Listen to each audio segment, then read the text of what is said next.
Балалар, номер 3-ші есепті қалай орындаймыз? Бірінші баған түсінікті, мәнін таба қоямыз. Көбейту кестесі. Мынау көбейту кестесінің кері. Себебі тең болады 32 шығады. 4-ті неше көбейткенде 32 шығады, соны ойланамыз. Мына жерде 36-ны 4-ке бөлген кезде 4-тің көбейту кестесі. 4-ті нешеге көбейткенімізде 36 шығады, соны ойланамыз. Мына жерде осылай. 2 көбейту 5 көбейту 4. Бірінші 2 көбейту 5-ті орындаймыз. Неше болады? Үстіне жазамыз 10. Келесі 10-ды 4-ке көбейтеміз. Неше болады? 40 тең боласын жазамыз.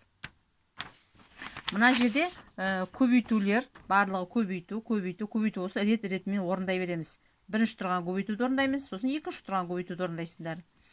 Мысалы, 2 көбейту 4 деген болса, бірінші 2 көбейту 4 орындаймыз. 8 үстіне жазамыз. Сосын 8-ді мына 4-ке көбейтеміз. 8 4-ім 32 мән жаздық. Енді мына жерде қалай орындаймыз?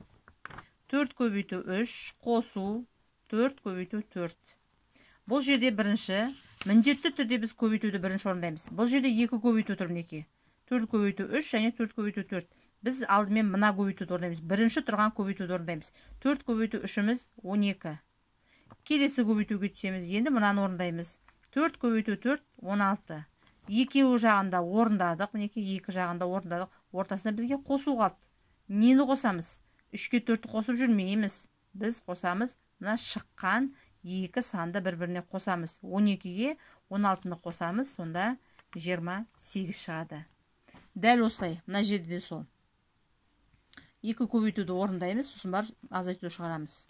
Мына жерде де бірінші көбейтуді шығарамыз, сосын барып қосуды шығарасыздар.